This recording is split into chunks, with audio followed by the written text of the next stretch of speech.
Okay, good evening, everyone, and welcome to another edition of The Author Speaks. My name is Renee Smith, and I'm the CEO and founder of Independent Authors Book Experience. We're so excited to have you here today. We're live streaming from sunny New Jersey. It is very hot today, so we're excited that we're inside and feeling cool.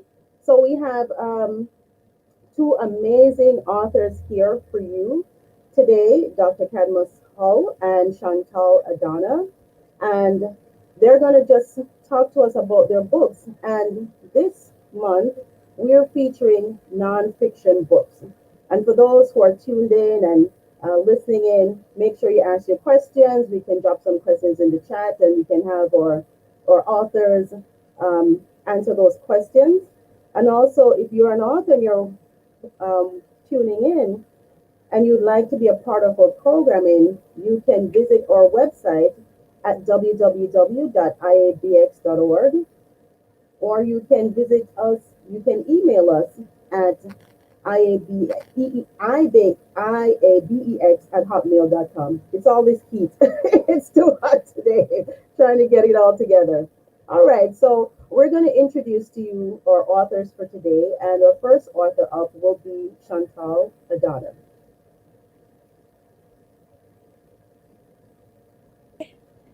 Can you see me? Can you hear me? Yes.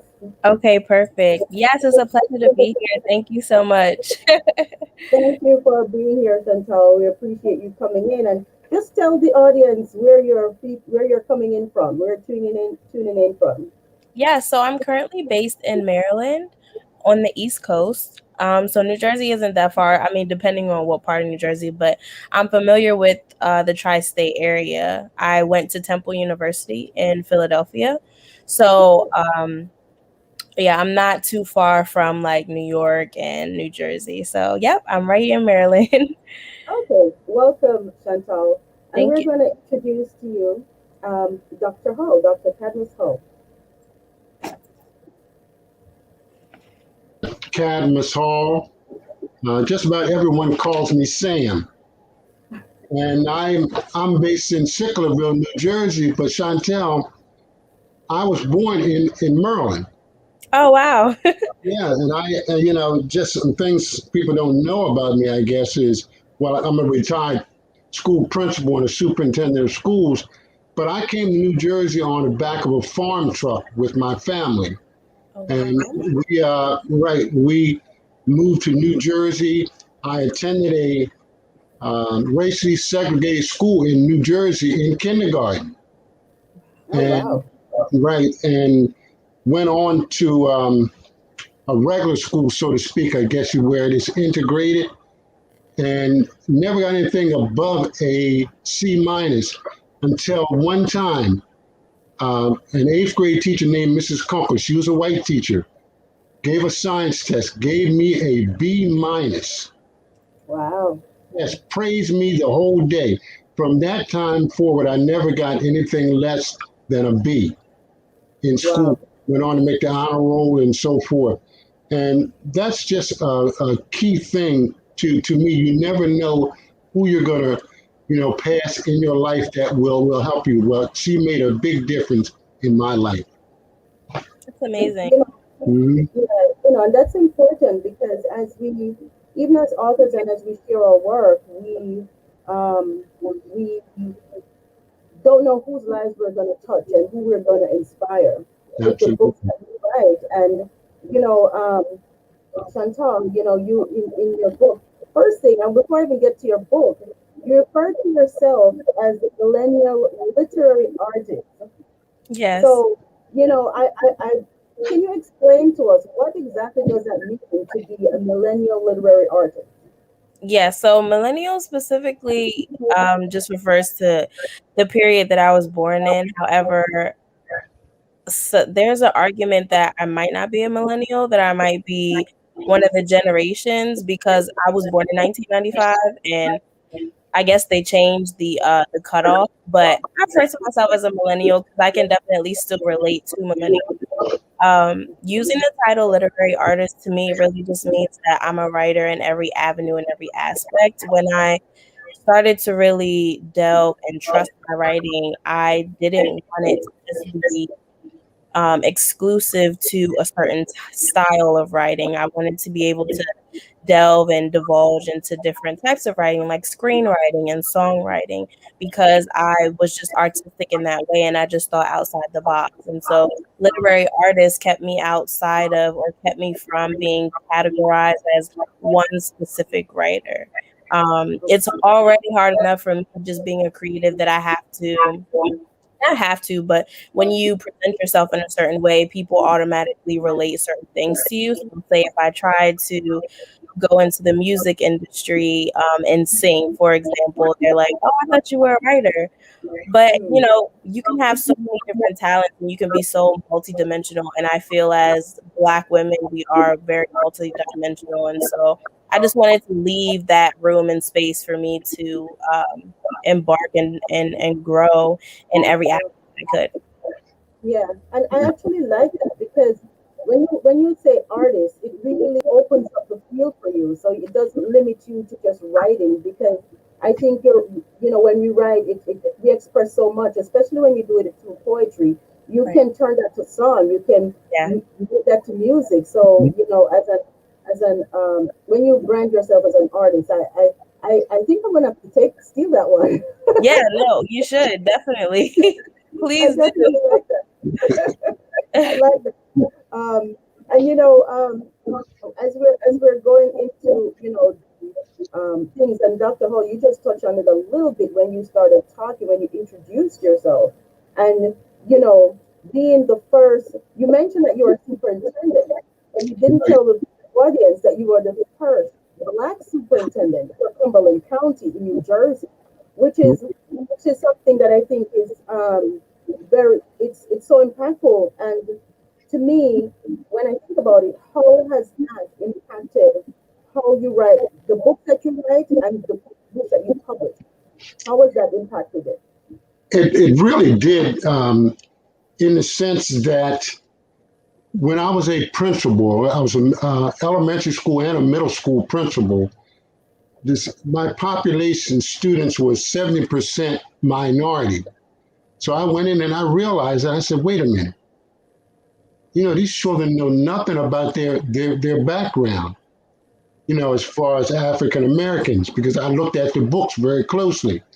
So I did a lot of research, intense research on African Americans, and came up with a Black History Bowl, which we played in February. This is how I introduced the school to Black history, the study of it. And we'd have other schools come all around because no other schools had it in the county, and we would have bowlers competition, Yeah, with fourth, fifth, sixth, seventh, eighth grade. We'd have a competition each year. And that's how they learned about it. And eventually it evolved into a sense that we studied it more or less throughout the school year, something about Black history. right. So, the important thing is that I realized I became superintendent of schools, but I really never thought I would. And I told you about my background. There's nothing in this world that would ever convince me. Let me take another minute to explain something to you. Remember, I told you about all the grades I got making the honor roll in high school and so forth? Yeah, Well, when I left high school, I could not find a job, a decent job anywhere. I worked in oyster houses, clam houses, oyster boats, clam boats, bean field, onion field, blueberry fields. You name the field, I worked in it. I worked on a trash truck. I mean, I worked in an arm fan where I lost one of my teeth right. because they flew up and hit me in the mouth because we Wow, broke the arm with a sledgehammer. It's like we were on the chain gang. wow, And one day when I became a manager of a store department manager, student that I went to school with, a white student again, told me, said, Sam, you got good grades in high school. Why don't you go to this new county school, Cumberland County College? So I went there, got a lot of help, had to take remedial courses and so forth because I had been out of school for 8 years. wow.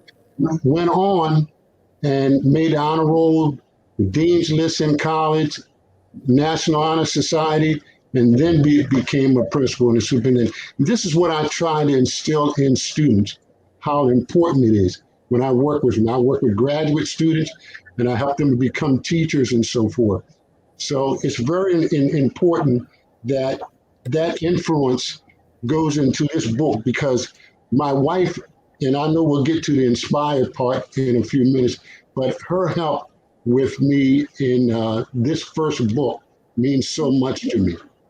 Wow, wow. And it's your book, because you're, and I know you have several books now that you have written, the Black History Bowl and the U.S. book that you have, the Black That's the History Bowl flashbacks. Black Super Bowl book. History Bowl, yes, and Yes. it's very important for us as blacks, African Americans, to understand the impact and the where we're coming from. Not only Yes. where we're going, but where we've come from, because I think a lot of that information has been lost. One, and two, to understand that February is not the only month. We get this big hoopla. I don't want to say hoopla, but it's Black History Month, and we do all Exactly. the awards, and we have all this on. But Black history is 365 days of the year, because we don't take a day off for our blackness No.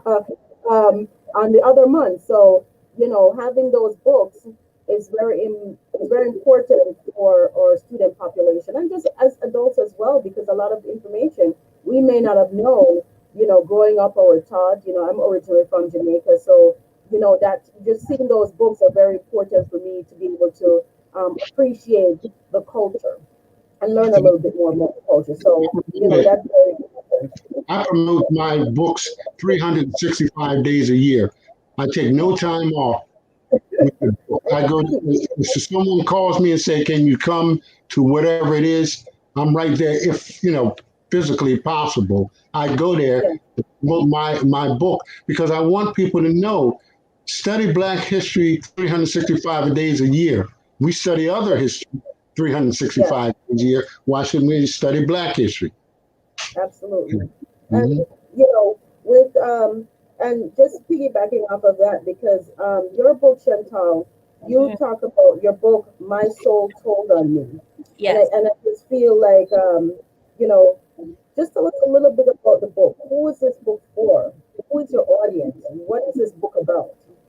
Yeah, great question. So, My Soul Told on Me is a dynamic memoir. It's a collection of personal essays where I vary in the ranges of styles that I write, from poetry to prose, mini narratives. And I really speak on young womanhood as it speaks to the Black experience. And I speak about things that I went through as a young Black girl, transitioning into a young Black woman from elementary school all the way into my early 20s. Um, Specifically talking about breaking generational curses, about colorism, self identities, love, self hate, and really just talking about mental health, talking about the things that are unpopular opinions, unpopular topics of conversation in families, but specifically in the Black community, and how all of those things affected and shaped how I see myself today, how I saw myself then, and how that all worked together to form and shape the woman I am today. Okay. And that is, and I think both books kind of tie together, kind of similarly, because we think of a book of Black history when you talk about colorism, and you talk about talking about your blackness, and um, talking to women and the role that they play. You Mhm. have the Black History Bowl, and you have a book about Black history, and Right, they tie so nicely together, because when you see other people doing it, now you have a model which you right, can go for. You can say, "Oh, someone else did it. I can do it too." Because sometimes Mhm. you need that first person. Like Dr. Hull was the first Black or African American to be the superintendent of Cumberland County. Now another student coming up will say, "Hey, if he did it, I can do it too." So those are things; those are inspirational things that you can. Someone says again, there's an echo. They can hardly hear. Okay, we're working on that, Mrs. Jane. She's here to echo. Oh no. Um, Is there? yeah. Okay, we'll still keep going. We'll work on that. Um, so as we were saying before, you know, um, and what is your inspiration? This goes to both of you. What is your inspiration for the book? Your book, the books that you're written. Yeah, so to add to that, just to add to what I was saying already, I think that it's important to note that I didn't necessarily know what the whole process of like publishing a book even looked like, but I knew that I had a story to tell. And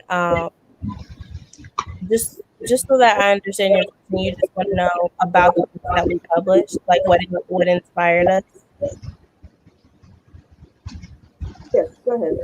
Okay, yes. So I would say what really inspired me was the fact that of my position of who I am in society and who I am to myself on a day-to-day basis. So just being a woman, right? That's complex in itself. Being a black woman is a completely different dynamic.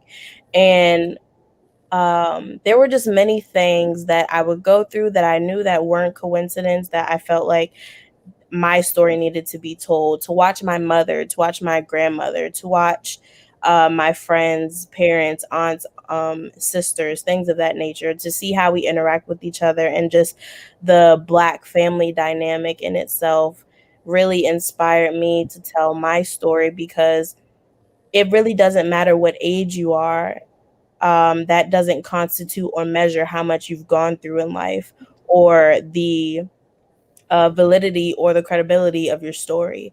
It really is just about you knowing that you have a voice, being able to tap into it, and then after tapping into it, honing in on what your message is, what you're trying to get across to certain people, and doing that um, as fluid as possible, as effective and efficient as possible. And so I was inspired by the greats, definitely by reading Maya Angelou, reading Don Miguel Ruiz, Toni Morrison, Sonia Sanchez. They have a way with James Baldwin. They just have a way with words. They have a way with putting you in a vivid scene, and making you feel like, as the reader, you're going through exactly what they're going through, regardless of your demographic, regardless of your gender. They put you in that place where they, and so that vivid imagery is what I wanted to reflect, is what I wanted to embody, but I wanted to do that through my own lens of my life. Yeah. And that's so very important to be able to do that because it is very people can identify. When you put your whole self into what you're doing, it's more impactful, I think, and you can speak to your work a bit better when you have, um, as you said, when you're writing and you've mentioned so many great inspirational people and authors who have presented work. So I think that's very good. And for you, Cadmus, what is your inspiration? Where does your inspiration come from? My inspiration, as we had talked about, is to inspire people to study African American history 365 days a year. And as I mentioned to you before, I've gone to several different conventions. I've been to Euro Expo as well. And I must say, um, winning the outstanding nonfiction award for this book meant a lot to me. I appreciate that because I did put a lot of, this was the second book I wrote, and I put a lot of time into it. And just people in working with me, I had many of my teachers that wanted me to continue to work with the students and to write more books. And that was important because this book that I first told you about with the Black History Bowl, when I wrote this book, and I have this in 20 different schools in the South Jersey area, and right, and that inspired me to continue. I said, if they like it that much, let me go a step further and write a book like this that included 114 mini biographies on famous African Americans like Sonia Sanchez and some of the people that she just spoke about. That's important. We need to know about our history. We have a rich history, Yes, and if someone doesn't tell it, you'll never know. yes, And so absolutely. that's why I wrote these books. And and I feel like as we're becoming more inclusive, and it is very important that we don't lose ourselves as we meld together. We want to become unified, but we still want to identify who we are and where we're coming from. And I think it's very important for us to keep putting our the individuals and the people who have done things before us, keep promoting them and putting that information out there so that our children, grandchildren, great grands, as they come up, they'll still have that information because I feel like Right? much of it has been lost. When you ask them about certain individuals, like, who, they kind of have a blank stare in their eyes because You're right. my answer was just maybe 5 years ago, but a lot of people may have forgotten her already because Right. she's no longer here. That's So, true. And Renee, and one of the things is no one really realizes how important the Black history is from the standpoint of inventions. In this book, it talks about a young boy named Theo who asked his mom one day, "Mom, where would we be without Black people?" And you know how moms are. Moms are smart, so they will tell you right off where give you that answer. She said, "Follow me around for one day, and you'll learn where we are Black people. Go comb your hair, and bring your clothes to me and so forth." And the book goes into those things were not there simply because for him to use to comb his hair because it was invented by a Black man, and an ironing board because invented by a Black woman. And as the day goes on, he quickly learns where we'd be without Black people. This would be a sad world yes, if it wasn't for the inventions of Black people. So that's just some of the things there. That's just so important that people don't know about. right, Yeah. right. And Mhm. in writing the books, because you're putting all this information out and you're getting it, putting it on paper, but what did you find to be the hardest part of writing your book? We talk about Mhm. black story, and but what did you find to be the hardest part of getting your book written, published, getting that information, putting it down? What was the hardest part for you? The hardest part for me is the edit. I'm sorry, it was the editing and the rewriting. Because Okay. once you do all the research, and I did a lot of research, I make sure I have at least three sources to verify every fact that I put in there, at least three. And when you go back and you edit and rewrite that, and my wife Sylvia does most of my editing for me because she's very, very sharp in that area. I mean, she's able to go through and she'll give it back to me and make these corrections with the red marks and so forth in there. But that's very important. And so you have to go back again and, do resetting and so forth. So that's the most. I enjoy the research work. Okay. Please. Chantal?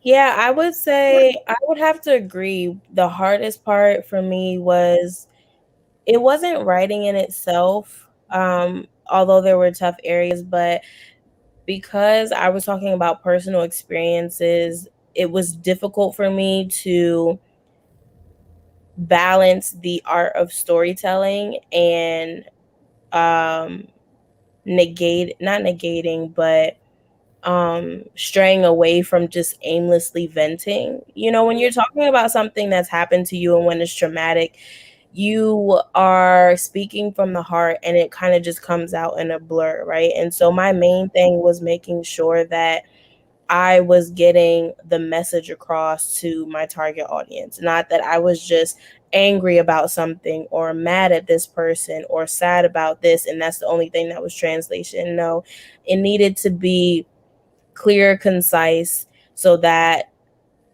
I was able to storytell in an effective and efficient manner. Right. And Right. yeah, that was the main thing for me, having to write, having to go over my manuscript a whole bunch of times, and then still having to actually go through an editor, and then being frustrated because there were still um typos that I found out later. Yeah, and I think with even when you're working in the nonfiction world, it is very because you're dealing with whether it's personal for you, where you're putting your thoughts and your emotions down. It's like you open up Pandora's box. Like you had put some things to the side and you kind of buried it. You're not dealing with it, and then you decide to, you know what, I'm going to write about it, and then now you're writing about it, and it's like all the emotions, all the feelings, everything just flows to the top, and you're like, it's like you're going through it all over again, and you're kind of like, yeah, you remember, the person who did something wrong to you, or if you're in a relationship, whatever it is, it kind of comes back to you, and that Pandora's box gets open. And similarly as with you, Dr. Hall, when you're doing that research, and some of it may have been pleasant, some of it may have been unpleasant, because Right. we have inventions, we have you mentioned the foam and the iron board, but there are some things that were not as pleasant, that we Exactly. went through. So, doing that research, and you're getting all this information, you're like, do I disseminate this in a way that it's palatable for my audience, that they can appreciate what it is that I'm putting out there? And, Exactly. so there, I can just imagine that so much went into putting the books together and putting it on paper, So, but, we talk about the nonfiction world. Have you ever considered writing in any other genre besides nonfiction? I have, and I'm in the process of writing a book that's loosely based on my childhood. I think that would be of interest to people. So I'm in the process of doing a book on that. Plus, one, I had a friend call me that's a track coach, and he knew I ran track in high school, and I was in the AAU, and Oh, I ran against some Olympians and so forth. So he wow. suggested that I write a book on that. So those are the two I'm going to, start working on Oh, next. let me find out that you ran track, Dr. Hall. I'll come down there and race you.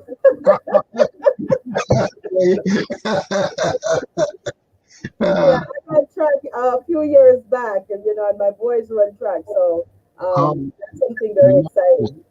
Yeah, yeah, yeah, and that's good because when you introduced yourself and you told your story, I didn't know that about you, and people don't know the things that you have experienced and you've gone through unless you let them know, and you don't know what you put on paper and how it's going to inspire someone else. So that is definitely, that's something that I'd be interested to read, because I think it is very important for um, whether young children or adults to be able to see the people in their community, what they're mhm, doing, what they have done, and how they have, if you want to say, overcome certain situations. So, that's definitely something that is interesting for people to hear and to read. absolutely. Yeah. And And if you will, there are two books that I'd like people to write down to read. Uh, I read a lot. I read usually about three books at the same time. I'll go from one to the other, try to tie them in. I love to read. I love to do it all the time. But I don't know if people realize that J.A. Rogers said there were 5 Negro presidents.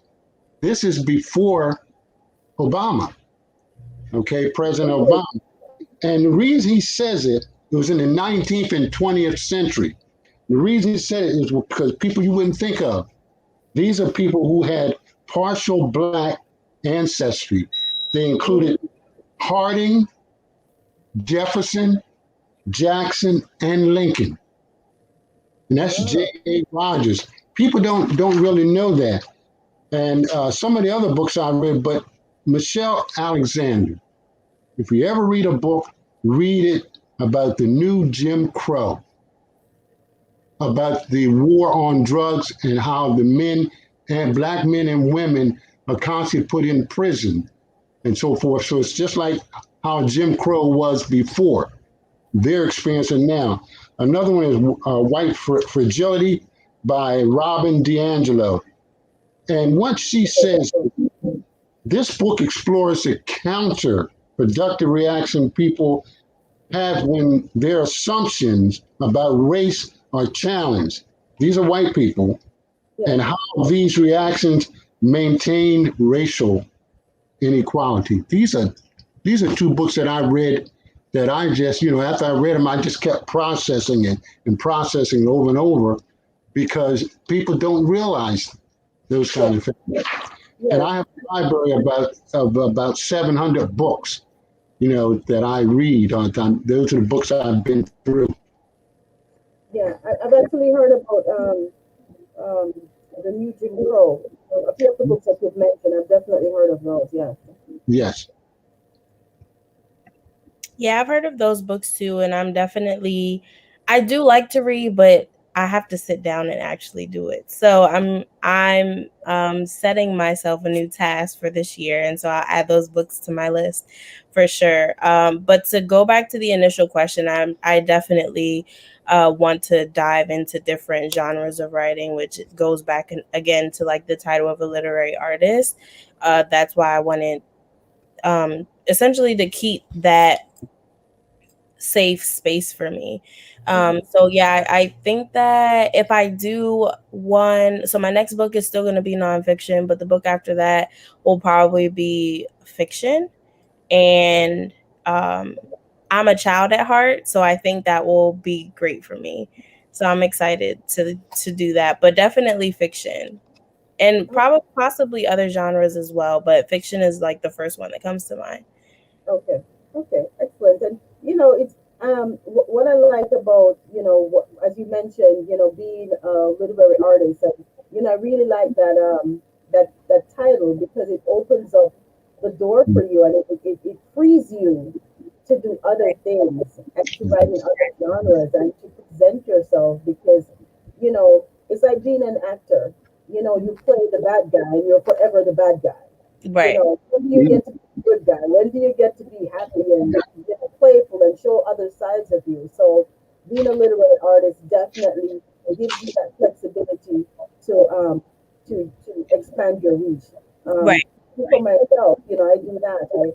I write children's books and I write cookbooks and I do inspirational calendars. So I don't really lock myself in a box.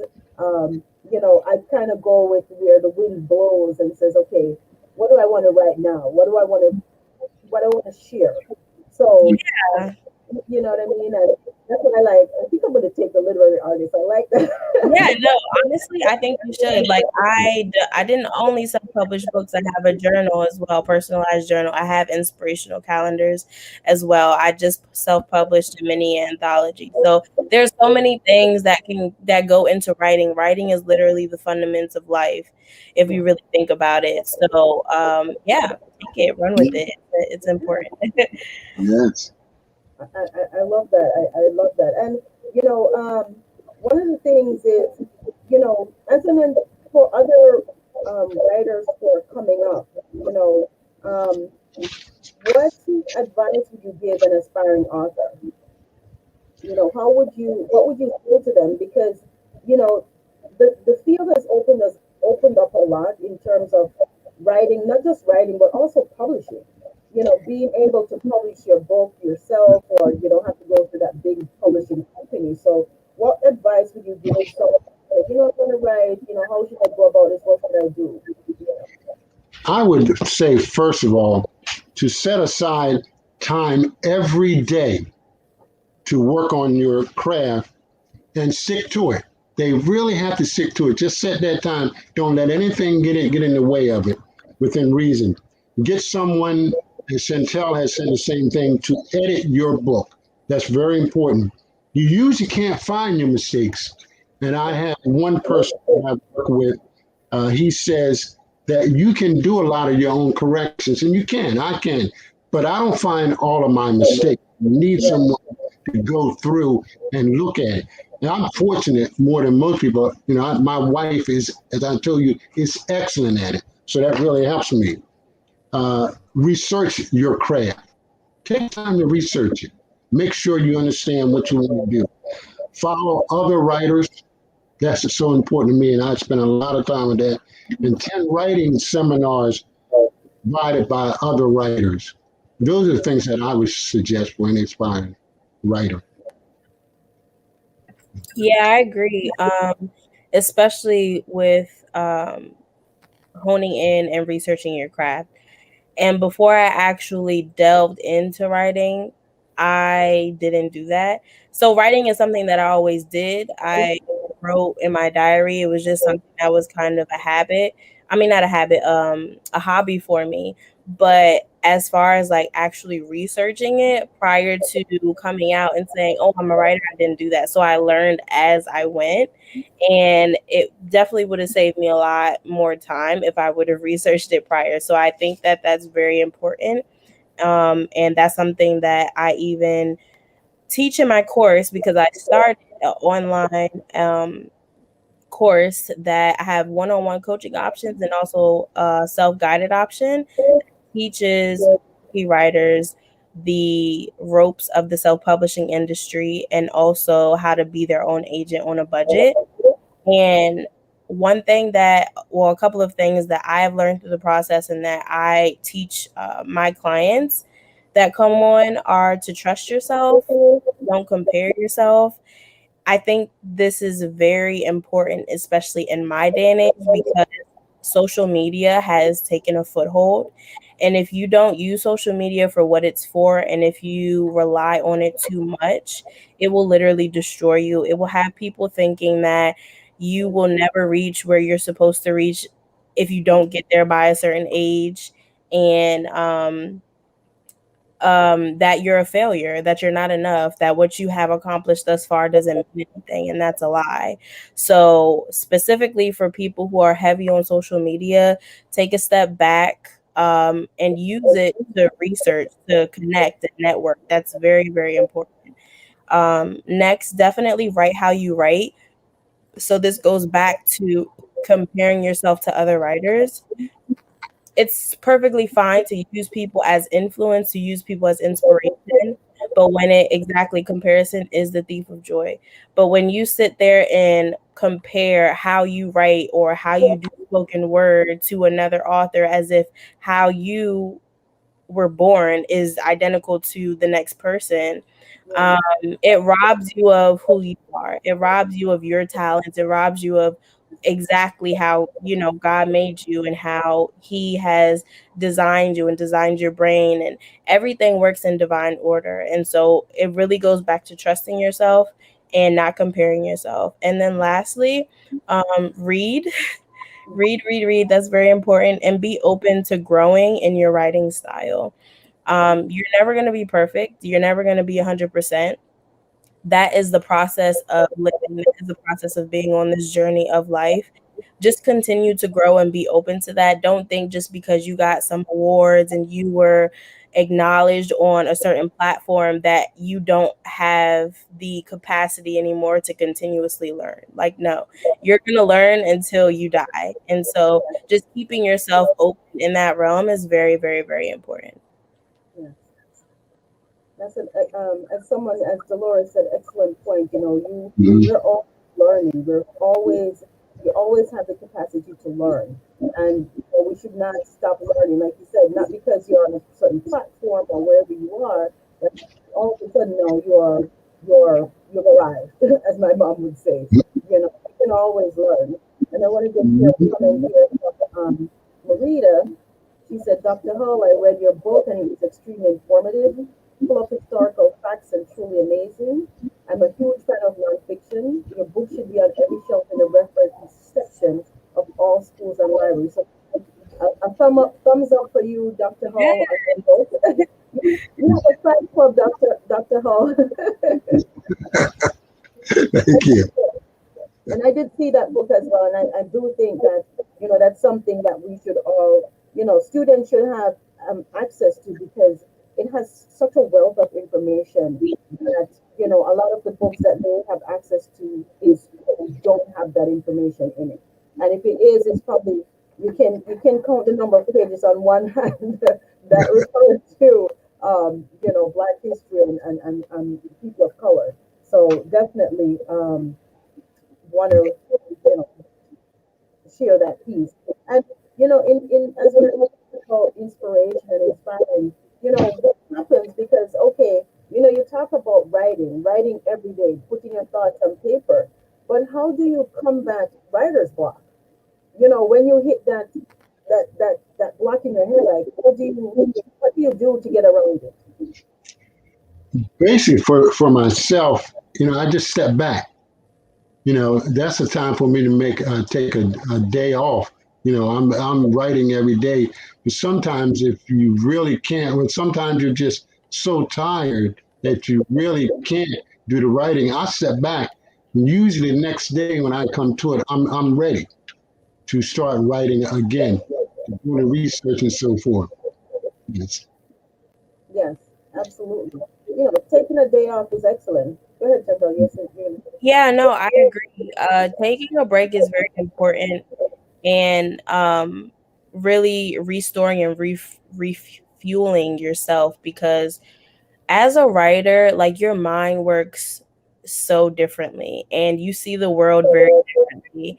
And a lot of things can become overwhelming, even certain concepts, because you're like, oh my gosh, you've had an epiphany and this connects to this. And sometimes it could be a lot. And it's very important for you to take a mental break for sure. What I do is I like to be in nature. I like to literally be in the just go outside and take a walk and look at the trees. I like to be by the water. I'm a summer baby and I love the water. So just to look at the simplest things in life and how and what God has created, and bringing me back to my breath, just doing yoga, things of that nature that connect me, mind, body, and soul in my entirety. And really realizing that it is okay to slow down. It's okay to take time for myself, and I'm not missing out on anything by taking time to just be in the moment. That is very, very hard for me to be in the moment. It's something that I still struggle with, but it's necessary because you will run yourself dry, and yes, all of the great things that you have in your head will never be able to really blossom and manifest if you don't take care of yourself first. So just having that note in the back of your head that God first gave you this vessel and this temple to take care of, and you have to tend to it first. yes, absolutely, absolutely. And So, one of the things, I remember as you were saying about rushing around. Like I mentioned, I'm originally from Jamaica, so when I came to America and I lived in New York City, and you take the subway, and I'm just rushing. Like everybody is just Yeah, moving that's a big and change. New York and I'm is just different. I'm just moving with them. I'm like hurrying, and then one yeah, day I'm like, where are you hurrying to? Like, where are you going? I'm heading home, but I'm not in a rush. But because you're in that space, you feel like, and literally, I kind of almost like stopped myself as I'm in the subway, and without doing it, people were just moving me. I didn't have to. People were just bouncing, pushing me ahead. I was just moving without any momentum. So it's like when you think about it, you have to step back, take that help and step back, take time for yourself and recharge. Because we're going all the time and we're moving, and if you want like you mentioned, social media, it feels like you're not doing anything. Like you're a lazy boat and you're just sitting on your hands and you're not doing anything. But Right. sometimes even social media disconnect from that. You disconnect from technology so that you can Mhm. really, get back to basic, get back to basic, and just do you restore yourself. You can't pour from an empty vessel. You cannot Absolutely. pour from an empty vessel. So definitely, recharge. I really like that one. Take some time for yourself. Um, the in terms of recharging, because you hit a writer's block, but then do you have any writers groups or communities of people that you connect with that help you to you know help in your writing process? Do you have any of those individuals that you work with? Any groups, writing groups? Um, I don't have writing groups, but I tune into the New Jersey authors and writers and Goodreads. I have a person, Jerry Jenkins, who has writings. I attend webinars, a lot of webinars. Um, my thrust right now is marketing. So I belong to several associations that are in my field, which would be the Association for the Study of African American History and Life is called ASALH, based in Washington, D.C. So I attend those for writing. The National Museum of African American History and Culture, we've been there a couple of times just to, uh, on African American history, just to get ideas and so forth, talk to people. And the Southern Poverty Law Center, this is an organization that deals with racial tensions and so forth in the United States. Okay. And I donate to them, all of these organizations, and follow them. So my key thing that I do is I attend webinars, follow other writers, and get ideas. A tremendous amount of ideas you can get from those webinars. Excellent. Yes. And for myself, I mean, I host so Independent Authors Book Experience, which is our organization. We host a writers group called IABX Writers Cafe, and we support writers who want to become published authors. So we coach them, and as a collective, we work together. We get the work, put your words on paper, and kind of hold as an accountability partner. Make sure you get the work done, because sometimes you're in your bubble and you're working and you're writing, and you want a little feedback. It's like, what do you think? Even in the midst of writing, before you get to the editorial, the editing part of it, you want to get that space where you say, what do you think of it? Am I going in the right direction? Does this make sense?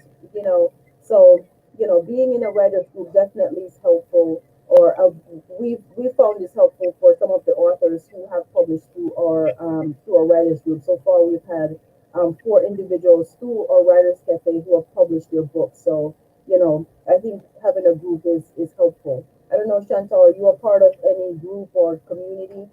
Yeah, so I'm not a part of a specific writing group. I used to be when I first started to bring my writing onto like Instagram and other social platforms, but I found that they were kind of temporary, which was fine. Some things are literally just there for a time and then they're not there, and that's perfectly fine. So now it's more so workshops and signing up for writing groups within my area that I feel I need at certain times. So it's not as demanding as it was before. Prior, it was like, okay, I had to be at this time or at this place at this specific time, but now it's more flexible, which I like because sometimes, like we were speaking of, it's not necessarily that I need to be coached about anything when it pertains to writing. Sometimes it's just I need to just sit back and really think about what I'm trying to say. And so being in certain groups have taught me that. And so now I pride myself on being able to kind of take that leisure and that flexibility to just make that choice of, okay, this is what I need right now, and this is what I don't need, and things of that nature. So, not a specific group, but definitely I attend workshops and things as needed. Yeah, and that is very important for individuals. Okay, Miss. Thank you, Marita. Um, for the comment. Ms. Farida said, "Thank you, Renee, for this platform to showcase various authors. Wonderful presentation from both authors." So another two thumbs up to you authors for your presentation and what you're doing. And it's good because sometimes you like Cadmus said, and even Chantal, it's good to have the pop-ins or webinars. You get what you need. This is what I need right now. I need to learn about marketing, or I need to learn about writing in nonfiction genre. I want a fiction, or you want to switch it up. So you go to a place where it's like going to a buffet. And today I want sushi.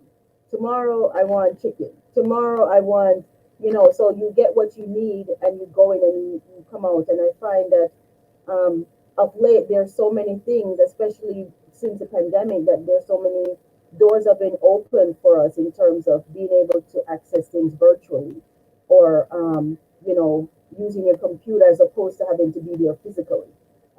So I think this is a good thing, being able to access different things as you need it.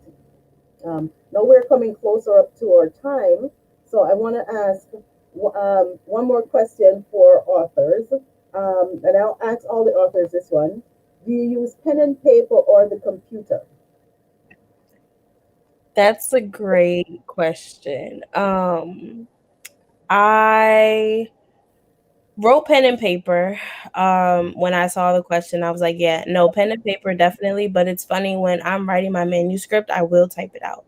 But if I am just writing just to write, it's going to be pen and paper. I'm not going to carry my laptop. But it does make it convenient. Like, say I'm out and I don't necessarily have the flexibility to pull out a pen and my notepad because I have 1,000 of notepads. I'll just write something really quick on my notepad on my phone. But when I really think about it, I love the old authentic. Like, if I could write with the end of a paper, I mean the end of a feather, and like calligraphy, I love that. If I could write all of my books in that, I would, but it's very time consuming. But pen and paper for sure is something about, it's something about the pen or the pencil hitting the paper that just makes it very real for me. And less scripted, less technical as a computer. But they both have their pros and cons. But I would definitely result to pen and paper off the top. Mhm. I like um, to use pen and paper first. Okay, so I start out and I can keep editing, cross out and so forth. But when I really want to get down, I like to type it on the computer because I can cut and paste, and Yes, then I can see it on the screen. I'm looking yes, at it, boy, it makes it so much clearer once it's there. But I start out with pen and paper. yes. That's the same for me. I like that the authenticity of writing with the pen and the paper, and Right, then I have so many arrows going up, down, all over the place, and stripes right, and go here and the one, two, back up and stuff, and all then the time. yeah, and then when you get to that place where you feel comfortable with what you have there, then I put Yes, it in paper. I mean, go on the computer and start to type it up, and then I'm like, okay, again, with cut and paste, you can move things down, and it gets a little bit easier on the computer. So right. I definitely start with my pen and paper. I have, like Chantal, I have tons and tons of notebooks. It's all over the place.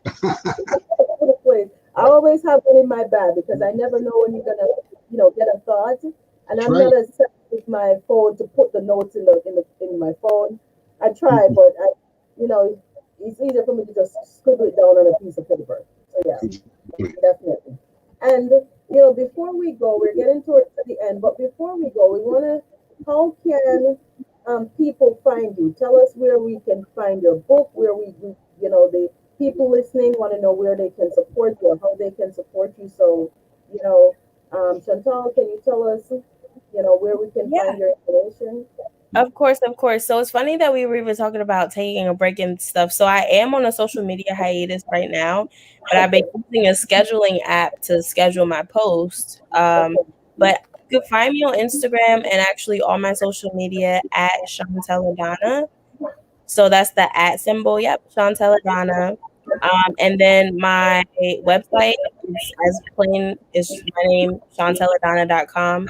On there, you can access all the books that I've published. You can access my audiobook that is now available on all social platforms.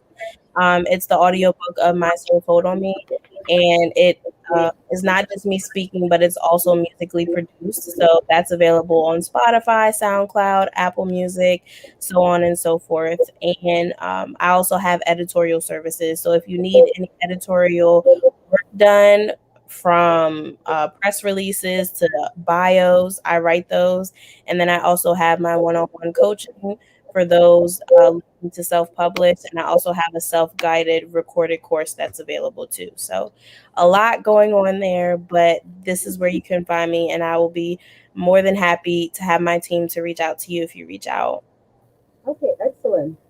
Thank And you so much. yes, and Dr. Hall, where Yes, can we find you? I'm on Facebook. I'm not really on the other social medias as much. As you see there, I have my own website, reaching by email as well. In addition, my books are in ebook format as well. So if you go on my website, you can uh, order those books that way, either in paperback or in ebook. In addition, if you want a signed copy, please contact me at my phone number, 856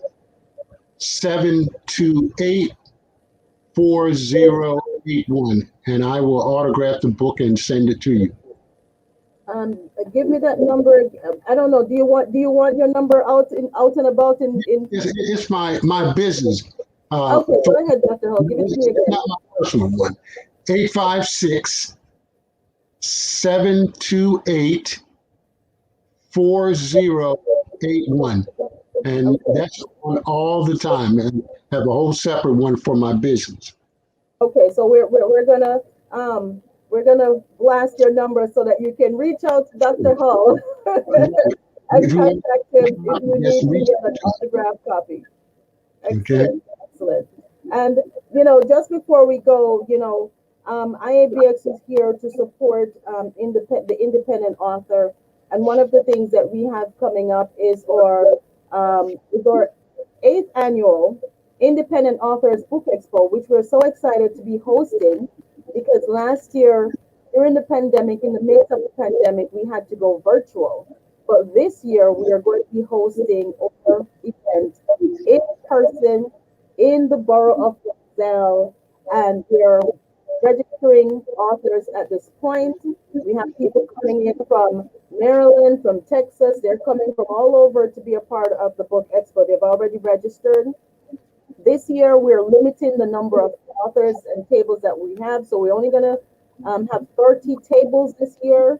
And we're halfway there. So if you're interested in participating and being an author at the 8th annual Independent Authors Book Expo, please visit our website at iabx.org and register right now because the tables are going. Tables are going. And Dr. Howard, go ahead, Dr. Howard. Yeah, I'd like to say that this is an excellent expo. I was there in 2019 and it's well run. It's organized. The people are very friendly. So if you're an author, I would suggest that you attend this. You'll enjoy it. Thank you, Dr. Howard. Thank you. And I just want to say thank you to my authors for participating. Chantal from Maryland, all the way from Maryland, and Thank Dr. you for Howard. having me. Yes, we appreciate it. And when you do your other projects, definitely come back. We want to hear from you. Yes, of course, of course, of course. Yeah. And thank you Chantel, also. it's been a pleasure being Likewise. on with you. Yes, thank you so much, sir. I'm definitely gonna check out your literary pieces as well. So thank you. I'm gonna do the same with you. Thank you. Thank you. No problem. And just so you know, if you are an author and you would like to be a part of the Author Speaks, each month we feature a different genre. Next month we'll be featuring children's books. So if you're a children's book author and you would like to participate in the Author Speak, please visit our website at IABX.org. You can register for the Author Speaks. Thank you again for listening and tuning in. And we want to thank our authors again. Enjoy, take care, and God bless. And we will God see bless you all you. very soon. Yes, likewise. Thank you. Right.